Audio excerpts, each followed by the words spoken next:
What's going on, everyone? What's good? What's happening, everyone? Listen, it's Thursday night. You know what that means.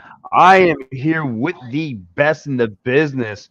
And, before we get started, we are now, the Philadelphia Union are on a break. They are officially won. Yes, Dominic, thank you for chiming in. That's my son. So, anyway, real fast, like I said, the Philadelphia Union are on a break now. They're on their bye week.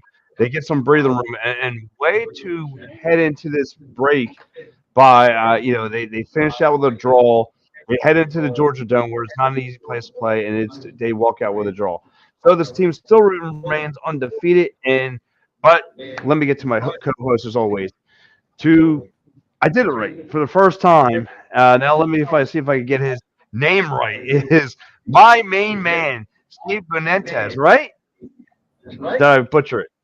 You're getting there. You're getting there. You're getting there. Fuentes. You're Fuentes. nailing it. I think you're nailing it. We're going to make a track here. What is this?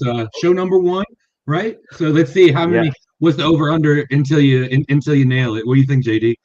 What do we go? How many shows are we going in? I give it 5. 5. Wow. I was going to say 5. I was going to say 5. So we'll go 5.5 just to make it, for betting purposes. Yeah. Well, listen. You guys are going with the over because I'm going to go with the under. Listen, I got Russell Saul. I love my man Gus, but I know that man for 20 plus years of my life, and I still couldn't get his last name right. So, and he's yelling at you about not being able to pronounce Hispanic names from. Yes, and he's still doing it now. He's still doing it now. But anyway, guys, joining me, of course, J.D. Walker. J.D. Walker on the show. Guys, we did the post-game show together on Sunday. Guys, now we kind of took a deep breath. Of course, Sunday was our immediate reaction. When you look at this team now, heading into the break, what is your overall assessment on this team?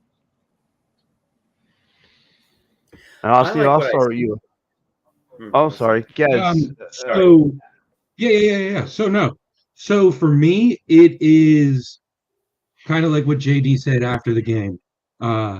You're always happy taking a point on the road. But I dug down a little deeper, and this team has gotten 9 points on the road already. And they've only been able to play 2 home games and 6 minutes of another home game. Where last season and, the last really 5 seasons, they've been known for playing at home and really getting those 3 points or at least those draws at home. Where now we're coming into this season like what to expect from this team. And to be 9 weeks in for some teams, and for as many games that they have played between MLS, CONCACAF, and then the various players throughout who have played for their country, to be able to be saying that they're in third place, 13 points, 2 points away from being in second or third, and for 9 of those points to be on the road. They battled back.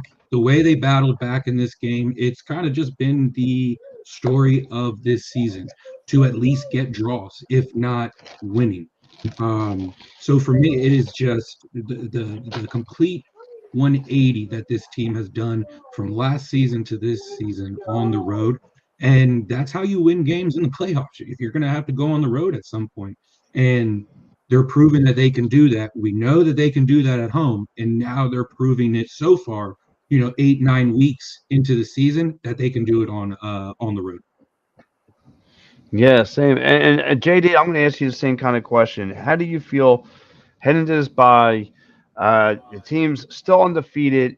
Again, how do you feel about this team? It's starting to catch fire a little bit. Guys are starting to step up. Julian Carranza, Uwa starting to make some plays.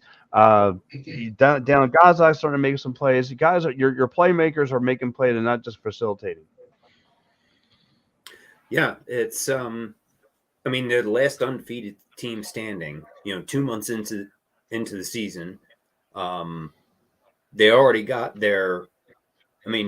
They got their asses handed to them in CONCACAF, which was an early season wake up call, and is now help them kind of refocus. Mm-hmm. So, and they're in third place. They also have a game in hand because of the Seattle postponement, which they'll be making that up next week on I believe it's the 30th. It's a Tuesday. Yes, yes. You have the Real Salt Lake on the 27th on Saturday, and then the Seattle game on Tuesday to finish the last 85-ish minutes of that match from the 5-minute sploosh fest, as I called it. Yes. But just we have Uaz finding his stroke again. Oliver Semla has been the most important pickup for this season, and Mm-hmm. nobody heard of him until the Union signed him, and it's been nobody expected him. He sure as heck didn't expect to be playing this much as soon as he has, filling in for Andre Blake, but they I'm now thinking that the bye week comes at the best time for Andre Blake and anybody else that's banged up.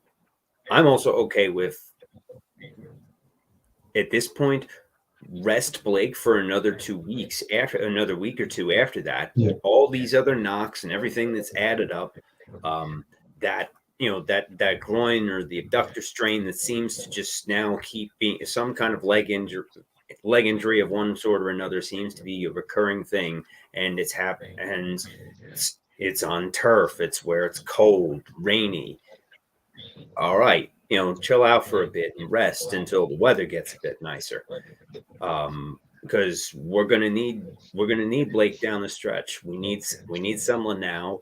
We're gonna need Blake down the stretch. We're also gonna need Semla a lot during the summer with Blake out on international duty. Yeah. So this is so. But the most important piece, definitely so far, I will eat. I'm gladly eating my words for anything I've said about Mikhail Ua in the past. Where after a bit of a disappointment last year, he's found the stroke. He had the goal the other night that woke him back up. He should have had the second goal that once again we're stuck in a VAR controversy.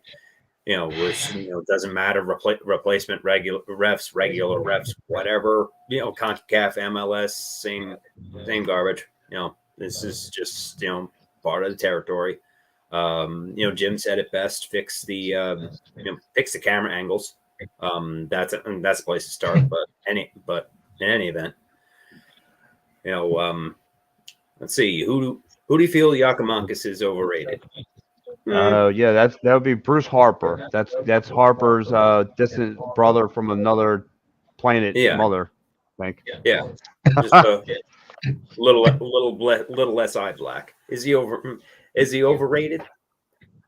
I mean, I think he's had a bit of a slow start so far this season, but he was on fire last season.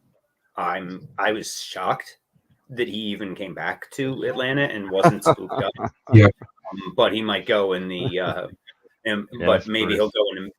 I think Yakimakis might I don't know what his contract situation is, but he might go in a mid-season transfer window because he seems to have that kind of star power that a European team, whether it's a top level team or second tier, will probably pick him up. As for the Union, who has been at the right place at the right time, with a lot of creating a lot of chances, where he's not always the best if it's a run and open play, but he's great at catching the rebounds, great in being he's now finding the spacing a little better. And with that comes more confidence. What's up, Daniel? Yeah, so and I'll go to you as well, Steve. When you look at this team, you're heading to the break. You mentioned a lot of things about the way they've been playing, homestand, all that stuff. And I'm going to touch on something JD said as well.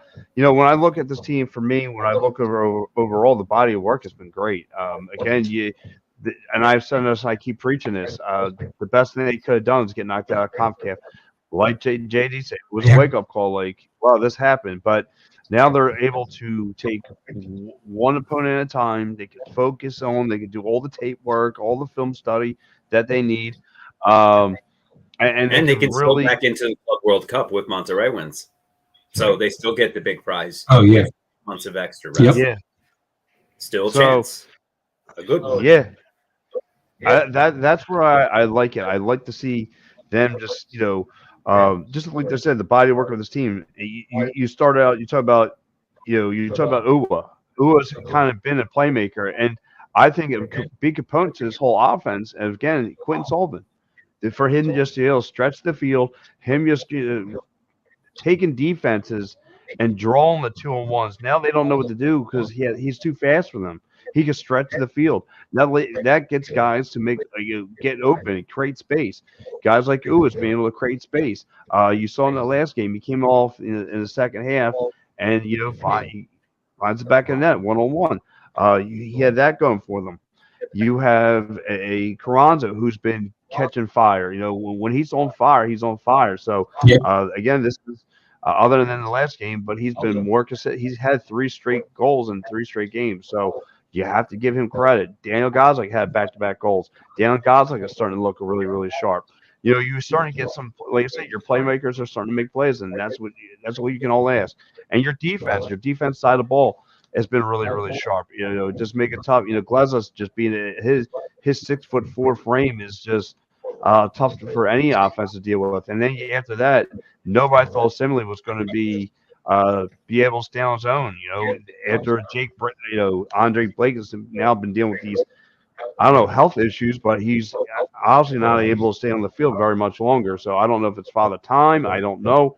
I don't know what's playing the role. But for Assembly to come in and just kind of giving you that service that you've been looking for, and now I feel this is going to be the Nick Foles wonder story coming through. And I might be speaking way too soon, but I'm starting to feel that Nick Foles love for this guy already. I mean, if nothing else, it's a good problem to have if you have a solid 1A and 1B situation. You can rotate. You can rotate them out. If you have if you have 2 games a week, a quick turnaround. If they're in a Wednesday, Saturday thing, leagues cup. There's going to be a place for both of these goalies down the stretch. So, especially with Andre being as banged up as he has been, the key is both of them. Having both of them down the stretch is key for them. And it turned out to be something completely unexpected, but just none of us want to imagine what this would be like if we had John Bendick.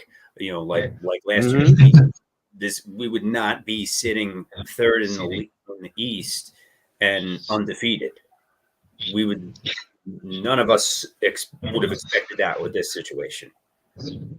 There were multiple first halves where if it wasn't for Zemla, we're down 2-0, 1-0, 2-1, whatever it may be, where if Bendick is in that situation, it's we are down by that.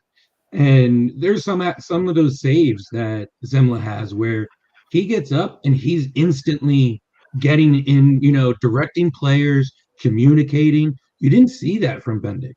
He looked like a true backup goalkeeper where, like you said about it's a good problem to have, just like in the NFL, where, a backup quarterback, some backup quarterbacks, they would be starting for most, NFL teams. And that's a great problem to have. You bring up rest, there are some of these Wednesday, Saturday weeks where it's, hey, you know what? We're going to put Zemla in Wednesday, Saturday night, we're putting Andre Blake in, or, vice versa. So it is a great problem to have. Yeah, and we'll knock on you, Pat, since you wore the shirt. But all we need to do is look at the flyers of what happens when you're going. Because his past caught up with him. The Flyer season went down the tubes. But the Union are in much better shape. Oliver Semler is a lot better than Erson was. There's only some, Yeah. but also if somebody's brought in to be a backup and becomes a starter, if they're not some are more capable of it than others. Semler has proven to be fantastic with this so far. And so we're talking about the goalie situation. If you guys are just checking in into the show, again, there's major concerns dealing with Andre Blake, and now like you guys were mentioning about Simon. Look what he has dealt with so far being in Philly. First, it's not an easy place to play. Two, for him to True. come in and fill some big shoes, fill the void, and like you said, Steve, you said too. I mean, you filled for a backup who just clearly couldn't play last year. I mean, every game was, it was tight, it was scary, and then you have this team. You have this kid that comes in here. He's in his zone. He's in his zone. He plays.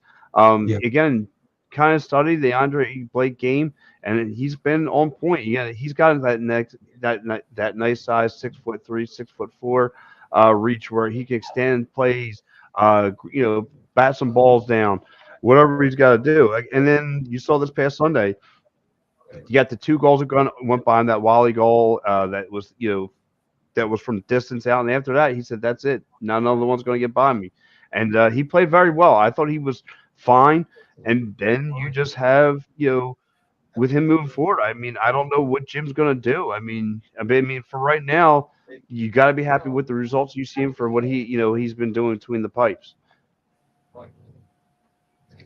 I think like what JD said about having, these weeks that are coming up, especially this coming up, week where you're playing 3 games in 7 days. You have the 2 games at home and then a quick road game in DC. So you're going to be having to play. You're going to see both of them, throughout these next 3 games for sure. But I feel comfortable whoever's going to be back there. I mean, what a better of a goalkeeper than to have Andre Blake at practice to learn different things from. I can imagine when he got signed to have that feeling of, oh, that's the locker room I'm going to. That's the goalkeeper that I'm going to be able to be behind to learn things. And it's showing because some of his saves are Andre Blake-esque. And it's like, wow, like, okay. And it's been fun to watch. It's been a lot of fun to watch. Yeah, and I want to say something JD said earlier. Look at all the minor moves that this team made in the all season. If there was any major move that they made, they brought in a serviceable goalie who looks like for now, until we know what's the real status, we're going to see a lot of Oliver Slamley than most years because of I think health problems and again of all the job duties that Andre Blake's going to have to serve this year. I mean, so again, we're going to see a lot of Oliver Slamley. So again, you have to be happy from what you've seen from him. Now, and I'll ask you, JD, where are you, scale 1 to 10? How concerned are you with Andre Blake? I would say probably a 5. At this, I'd say a 4. Like, it's concern. I think that he just needs rest at this point. 3 games in 7 days obviously doesn't help for the rest, but also really, if I think rotation in the near term is the key, and you now can do that at the goalie position. Mm-hmm. Yeah, you can. So again, like I said, a lot of things have gone down. But like I said, you have to be happy with this team moving forward. But we got some more things to get into. But let's take a quick commercial break, and I want to talk about this past game because I think this team might be facing a disciplinary action. I'm not sure.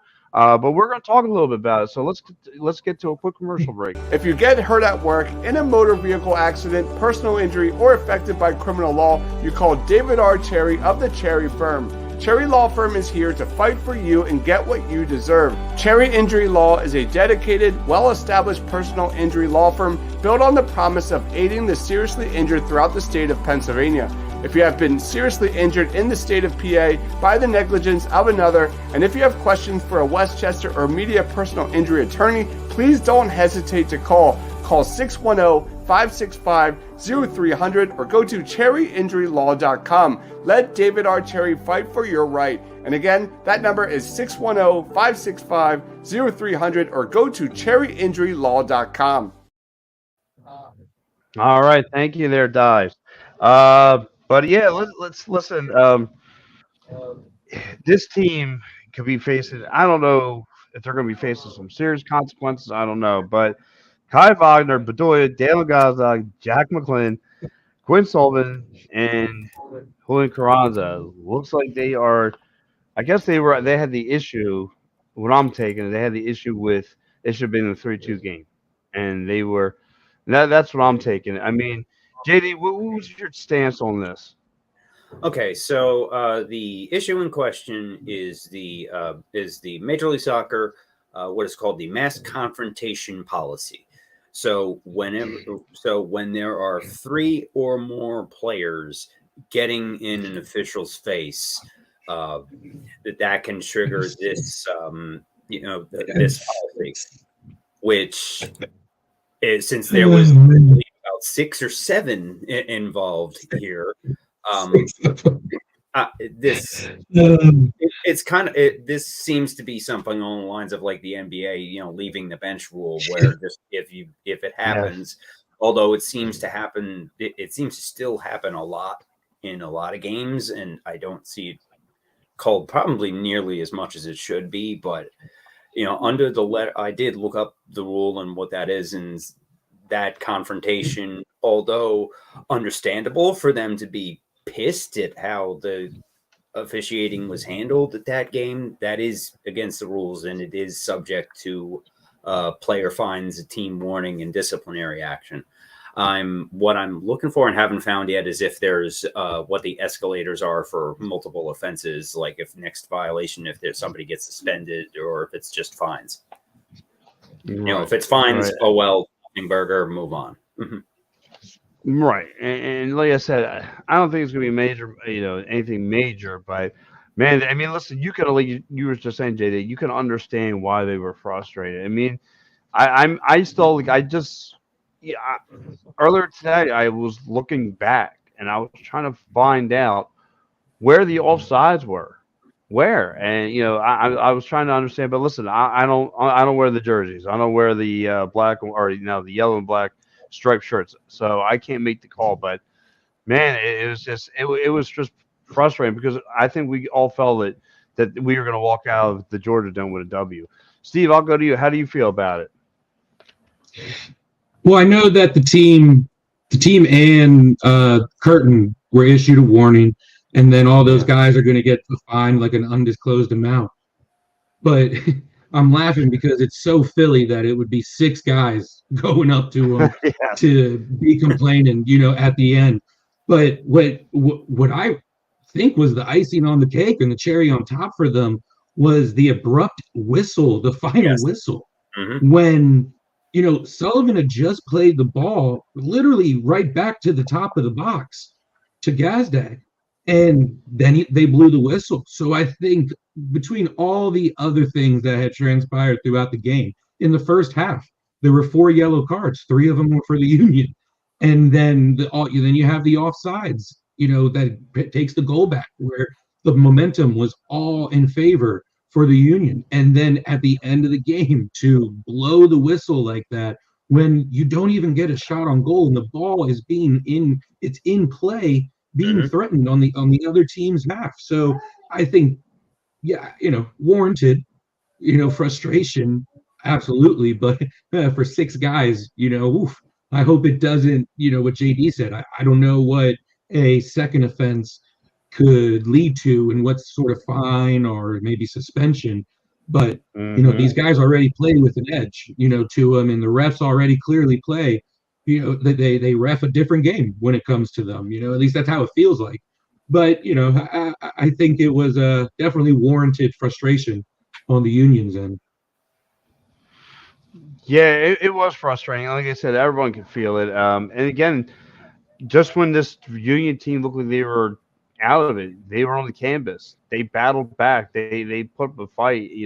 Again, you got the big playmaking from Wagner and Uwa, and just Uwa was going to get a second goal, and it was snubbed from underneath his feet, or so that's I'm like, man, it sucks, but it is what it is, and then like I said, that kind of bites, and then like I said, Jim Kurt was all issued the warning as well. So um, it I'm sucks. surprised he fired wasn't issued another fine for some of his press conference comments. They were,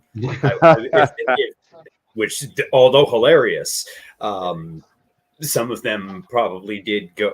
I wouldn't have been surprised if I don't know if the league announces that for. Usually they do, of like if a coach is fined for criticizing the officials too much in press to the press or whatever. I haven't heard Right. that, but if he did get that for that, I would not be surprised because it was close. Although the comparison of what is clear and obvious, I think it's clear and obvious that 2.5 Men is a stupid show, but not everybody agrees with me. Although I do agree with Jim, I Yes. think that show is Yeah. freaking stupid. Yes. So bad. Yes. So bad. He is, man. So He's bad. quick on his feet though. He does bust out some one-liners, man. It's hilarious. Especially when you see that show live. So like I said, I've seen Jim flip out on a media member back in October. I thought that was great. It was awesome. But listen, I spend the winter covering Shaheen Holloway in Seton Hall. His press conferences, after a loss, he is tough. He's steamers. Yeah. You don't want to get in their way. So listen, I mean, like I said, this team is wheeling and dealing. They're playing good soccer right now. I mean, they're looking sharp, and so we're talking about Jim Curtin a little bit. I'll ask you, Steve, what's your take on Jim Curtin from this year to last year, as far as the start? In he's having to trust his subs in certain situations because of earlier in the season, because of all the players that played, went on to play for their nation's team, country's team. But you're really seeing that he's actually really trusting these subs and he's using them at the right time. Bedoya being that usually the first sub off the bench has been so key. Even the games, that game against Portland, when all those guys were gone, to come away with a win at Portland with a backup. Rafa played a great game, and I know after the game he spoke so highly of him. To trust a new face like Anderson to be able to come in for Uwa, and really fill in those spots where last season we didn't really have that person when we lost Burke to Red Bulls. You lost that spark, and there wasn't really anybody there to have someone like your captain be that first guy coming off. Yeah. It sets that tone of we're not out of this, guys. To where he's been in the game for 60 minutes and he's exhausted himself. And then you see someone like Uwa, who's normally coming out, where he himself now is able to go 90 minutes when he starts. To use him as a super sub this last game, it clearly was that spark that triggered this team to be able to come out and get that first goal, get that second goal by Kai. So I just think the mentality that he has put into this team, the trust, when you have constant longevity with a core like this, you're playing for something different at this point. It's not just wins. It's one goal. It's a cup. It's a trophy. Supporter Shield has already happened. Would that be nice? Absolutely. But then there's things to do after that. But he really has this team with the right mindset, even at giving them 3 days off after the 3-game win streak, ordering them pizza, just those sort of little things to get your guys like, hey, we can do this. We're doing it now, and we're going to continue to do it. So, I mean, he's just, I think, night and day from last year to this year. Even like I mentioned it earlier about the games on the road. That's hard to keep your guys who are away from their families. We see after the game, all the kids come out. All these guys got kids now. who were young when they first got with this team. Yeah. Now they got families. I'm literally tripping over them in the locker room, trying to interview players. Yeah. And he's created that Philly culture of family. We're winning for each other. We're winning for the fans. And, I hope that's like a sign of maybe we're able to keep someone like Carranza, who look what, if you think someone like him wants to leave, if he can bring a trophy, bring a cup to a city like this, he would be a legend here, if he's not already. So I think he's just gotten these guys in the right mindset. He's coaching, putting them in the right formations where when you're having to use subs of cohesion and chemistry like this, he's doing a great job with these guys. I'm going to tell you this: if the Union win the MLS Cup this year, there is no chance in hell that Carranza is back next year, because that is the getting paid, and first. he will earn every dollar or euro. Or that'll whatever. Be the sign of I did it. I there's nothing else to do here. I'm out of here. Next step is good, you're right. You're right. The best, thank you for the trophies are forever. And those bring Kavanaugh. And he's a 23-year-old kid with a Louis Vuitton, with a Louis Vuitton purse. Probably it's worth more than my house, but we've seen it. So he's got a lot ahead of him, and to get legend status like that, and then to build on that, like I won a trophy in Philly, to then go to the Premier League or wherever in Europe, one of the big squads over there, and the Argentinian national team. That's a step to the way up to immortality for Carranza. No amount of money can pay that. So go out and win the whole damn thing this year. Yeah, and that's so young too. And to get it over Messi.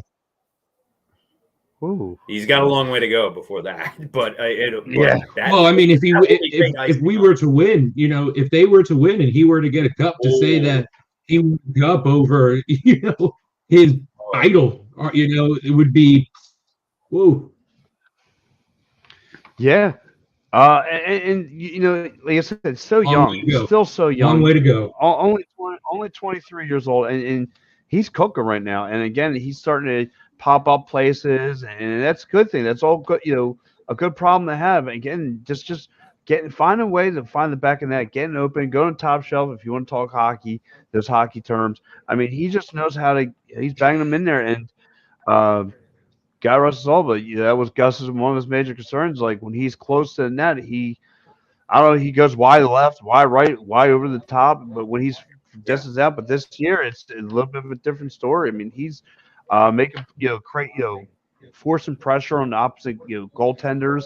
They're getting it's a 1-2 punch. If it's not going to be him, it's going to be Gazdag. So again, that was their major. That's their whole bread and butter as far as their offense. Plus now with a mixture, like I said, Sullivan, was getting better, playing, making some plays. This team could be dangerous for the long haul. So this team is now sitting at 3 wins, 4 draws, no losses, 13 points in that third seed, sitting right behind good old Miami and the Red Bulls. That probably won't be long. So I don't last. No, this is all a mirage. I still don't believe it. Just like Orlando's near the bottom of the basement. I cannot believe it. I think a team like that doesn't just sit there. But we'll see what happens. So, again, I think for me though, Jim Kernan's done a phenomenal job. You're pretty much around with the same team back. You other than you fill the void of a backup goaltender, and the way he's just been coaching these guys. When we all saw Bedoya, using Bedoya in the right places. Again, whether he's that spark off the bench, maybe he's the start, whatever he needs to do. Jim knows what he's doing, and this is why he's been in this city for a long time, coaching the same team. He knows what he's doing. He's a very intelligent man. Second longest he's tenure coach in the league, longest tennis coach in Philadelphia. I mean, he's great. He's great. I think if he could bring us one with the tools that he has, um, that'd be awesome. That'd be Yeah, awesome. I mean, he's a to local guy overthrow too. him He at went your to point too. Villanova. He's from PA, so Yeah, it's not. It means more when it means more for somebody from this area instead of like some random British dude.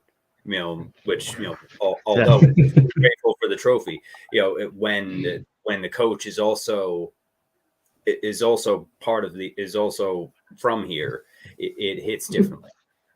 It's more of a hometown feel. And Jim is trusting the subs more this year. The subs were a year older, going in with and pieces that we didn't expect. We all hated Marcus Anderson signing when we heard about it. Like, what? You're signing a striker from a third level Spanish league that scored 4 goals last year? That makes 0 sense. But he's been fantastic. Yeah. And so, filling in when he's called for, especially as, we still can't find Ty Baribo. He's missing in action. And, yeah. but just and Quinn Sullivan stepping up huge this year. Jesus Wynn was almost kind of become the odd guy out, where he stepped up big time last year, but with Quinn playing the way that he has, and Bedoya being the first sub off the bench, that kind of puts Bueno in a bit of a spot, even though from no fault of his own, just they've been out. He's been Sullivan has been next level that I was not expecting. In the games where he would have been there to play, he was playing for his national team of Venezuela. So, those sort of games where he would have had the chance to get and some he minutes. Getting hurt in Venezuela training camp, so he didn't even get to appear for his national team. Just tough luck. Tough luck. Tex is checking in. He's saying Daniel is here. Daniel is everywhere. It's amazing. Thank you. And he goes, hit the likes button. Yeah, thanks, Tex. Yeah, he is everywhere. I mean, Daniel Gozak is making plays. Again, last year he was more of a facilitator. This year he's finding the back of net, not just home penalty kicks either. He is really doing a fine job of just finding the back of net. And like I said, I'm happy with the team. Carranza 4 goals, Gozak 4 goals, Uwo 3. Guys are starting to come along. I know it's really, really early in the season. There's plenty of season to go. Steve just mentioned you got 3 games and 10 games coming up, 10 days coming up. It's going to be a little bit of a rocky road, but we've seen this team know how to bounce back. They've yet to taste defeat. That's the major encouraging thing. They've yet to taste defeat as far as MLS play. I mean, that's something of your own. So you have to give Jim credit, a lot of credit for that, and let's see what this team can do moving forward. Before we do that, let me get into let me get 2 quick sponsors. Let me knock these couple sponsors out. If you're a Philly sports fan and you want to travel with your favorite team, then travel with the best. If you want to travel with the pros, then go to phillysportstrips.com. Philly Sports Trips features premium travel and tailgating experiences for the best fans, ever, the Philadelphia sports fan. Philly Sports Trips has self-travel packages and full travel packages available with round-trip flights for Phillies, Eagles, Flyers, Sixers, and even the Union. They even offer day trips for more local games. Go to phillysportstrips.com, sign up immediately, and tell them EOP sent you. Do not forget, Philly Sports Trips has all the away trips for the Eagles' upcoming 2024 season, including the Brazil trip week 1. Jump on it now before you lose out on all these great opportunities. Go to phillysportstrips.com and don't miss the next great Philly sports moment. Great moments don't just happen, they happen with you in the crowd. Sherry'sTickets.com is easy to use and has no hidden fees. The price you see is the price you pay. Pay less, play more with Sherry'sTickets.com and get the tickets you want. Save even more by using the exclusive promo code EOP10 and share an experience that will live on. Don't pay hidden fees and save 10%. Why use any other ticket reseller and get those hard-to-come-by tickets to the big game? If you need a more personal touch, give them a call at 610-494-5050. Sherry'sTickets.com also has great theater and concert tickets that are hard to get your hands on. Remember, don't overpay with the rest and save with the best at Sherry'sTickets.com. For that next great moment, save 10% by using the promo code EOP10. Great moments start at Sherry'sTickets.com. All right, thank you there, Mr. Dives. And one more before we get out of here. The news of the day: Matt Riel going to Colorado. A bummer. Yeah. JD, I'll start with you. How do you feel? He just another one with some rough luck where he kind of went invisible the last 2 years, through injuries, ineffectiveness, and he was just kind of outplayed.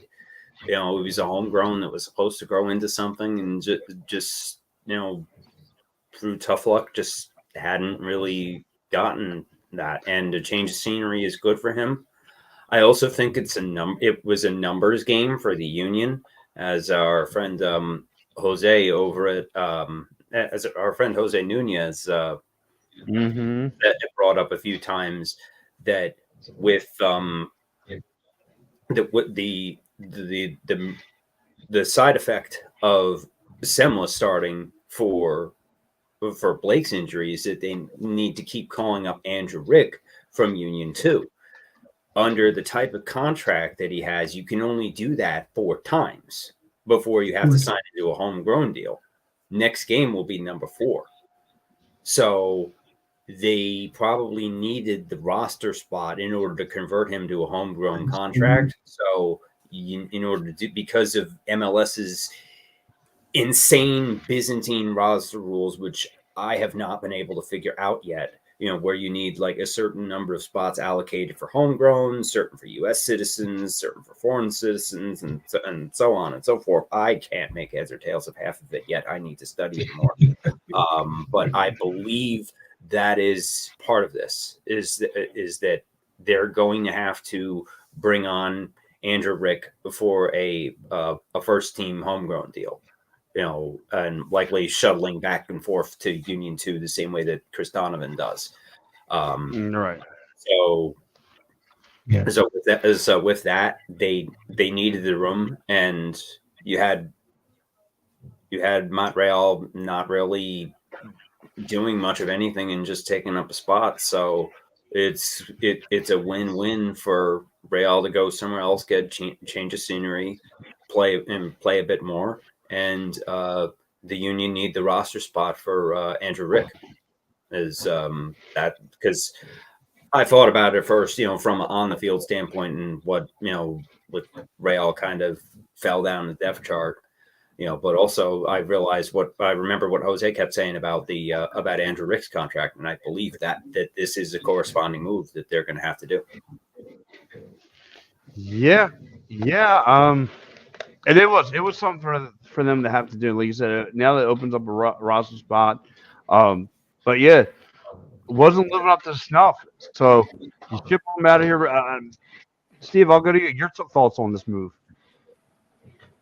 Yeah, it's a shame because of just, what are the Union known for their homegrowns? And it's just a shame that, he didn't get a chance, because like JD said, because of injuries, or the numbers game, where was he going to fit in this year, where other guys are stepping up and playing? Maybe Leagues Cup is when he would have been able to get on the field, and you just can't, because it's a business, the numbers game.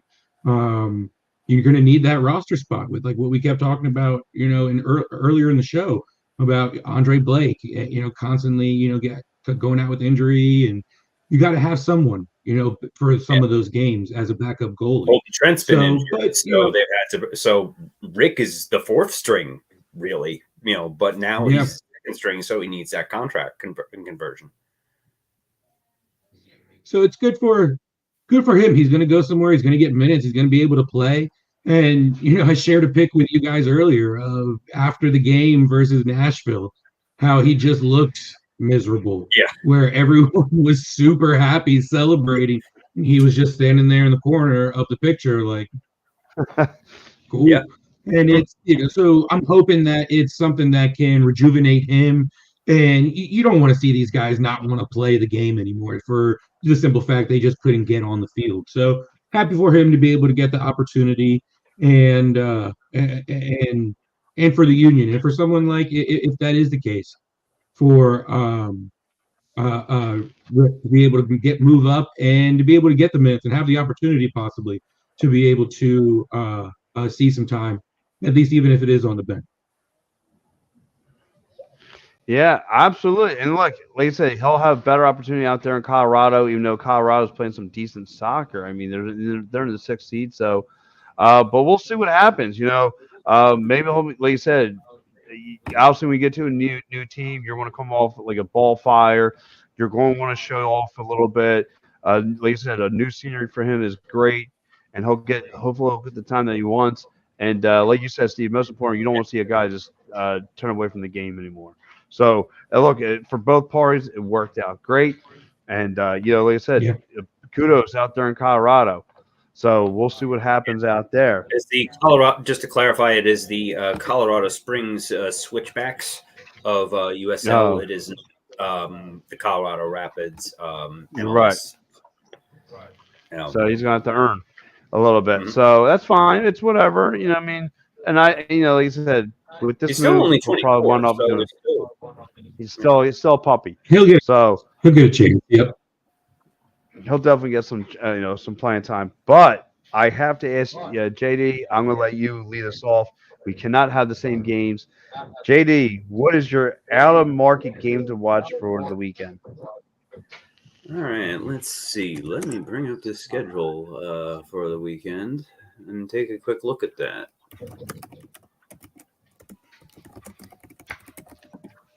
All right, we got New York City and DC is always fun. Atlanta, Cincinnati. That's going to be a big one. Okay. Yeah. And also, we'll go with Atlanta and Cincinnati. Well, you'll take the layup. You'll take Atlanta, Cincinnati. That should be a heavyweight fight in the East. Both teams battling with 5th and 6th seed right now, so that's going to be a tough one right out the chute on Saturday night. Steve, I'll give you the next one. This one, I'm going with Nashville at Inter Miami. These guys played each other twice already in CONCACAF. So, I know in playoffs that, you can get in the playoff mode when you keep seeing each other, and it's recent. It's not like it was a long time ago.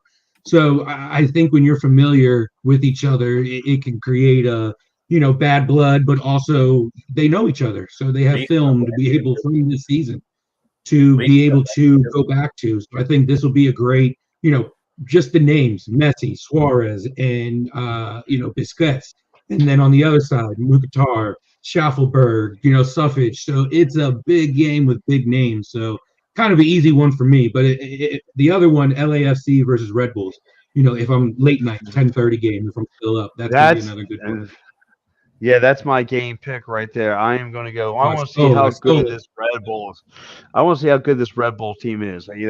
Against an LAFC team, it's always been, if they're not winning championship, they were a runner-up last year. Again, so Gibby, that's going to be my matchup to watch from out of the market. And real fast before we get out of there as well, Steve, you wrote an article here on Educated Sports about power rankings. Please. So who is your? Give us some power rankings here on for the MLS. Yeah, I want to do. Since we're this far into the season, I wanted to kind of just go over the power rankings, top 10 of the season so far. So number 10, I have the Colorado Rapids. They're just playing really, really good soccer right now. FC Cincinnati at 9. Real Salt Lake at 8. They're another team, really consistent, playing real good. Number 7, Vancouver. Number 6, Houston, the Dynamo. They're playing really, really good too. Coming off of a 4 wins in their last 5 matches, third in the West, and the West is kind of stacked this year, with some surprise teams up at the top. Columbus, number 5. Philadelphia coming in at number 4, going into the bye week. Number 3, the surprise team, New York Red Bulls. Definitely the most shocking team by far in the MLS, up to this day. 15 points on the season after only 43 of all last season. So to be that far along, it's, definitely hope it doesn't carry on for too much longer. Number 2, Inter Miami. Kind of hard to not have them up there with that team. And then number 1, I have the LA Galaxy. They really seem to be back in form to what that franchise is known as.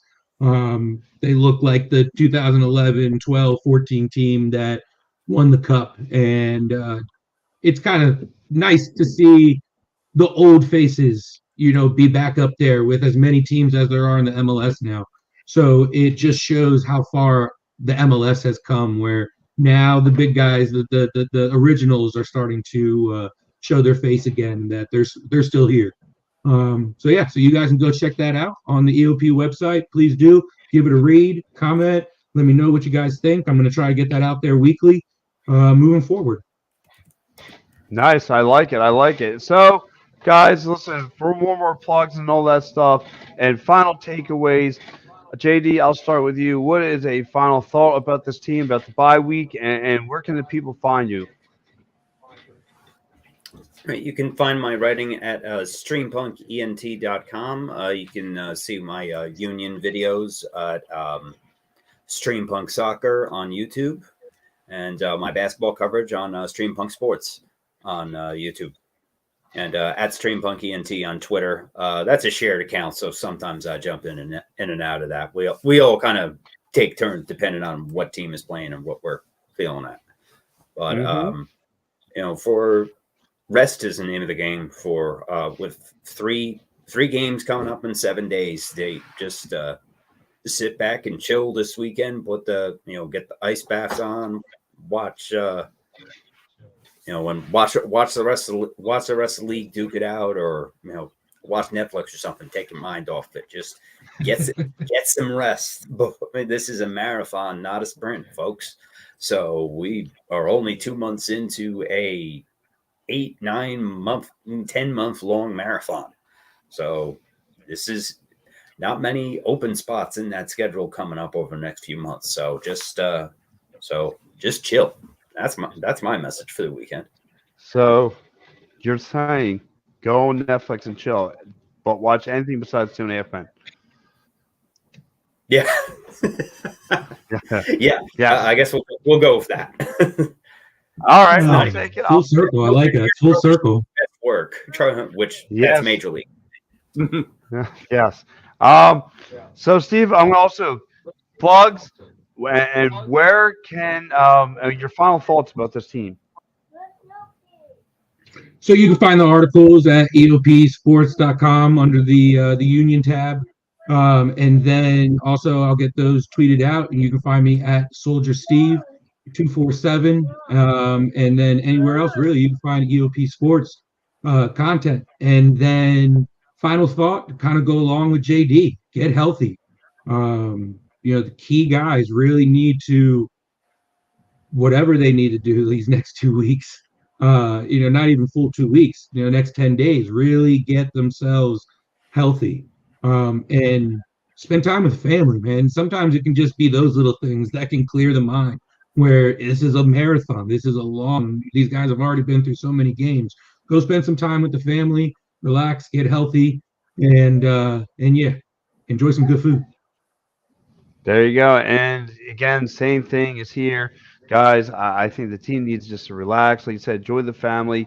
Come Sunday, I think or Saturday, it's when kind of things need to kind of pick up a little bit. Watch, pay attention. Salt Lake versus Chicago. Pick apart a couple of things, scout them, whatever you got to do. Then go back to spend time with the family, wife, kids, and then it's back to the grind. You get back into things, you get back into motion, you get back to practice, and you get ready for Salt Lake to come here. And the guys, my final thoughts and plugs, you guys can find me on X, Pat from Ambler. And again, I will be in attendance for Union 2. Union 2 taking on Red Bull 2. That's right. I will be down. Nice. Excuse me. I will be down there covering that as well. And then, yeah, and then on top of that, you got PM, and the AM show Sunday mornings with me, guys, right here in Legend for the Sports. Make you laugh, as me and my broadcast partner fist fight. So, Yeah. but yeah, you'll enjoy it. But anyway, guys, One last yes, plug. it's yeah, I one am more. as a transplant. Sorry to cut you off. I just Yes. forgot my live event coming up. On Stream Punk Sports, we have our NFL draft preview from the perspective of suffering Jets fans on Monday night. I'll be. We'll get back to you on the time, but it'll be Monday evening, and then we got the NFL draft coming up next Thursday.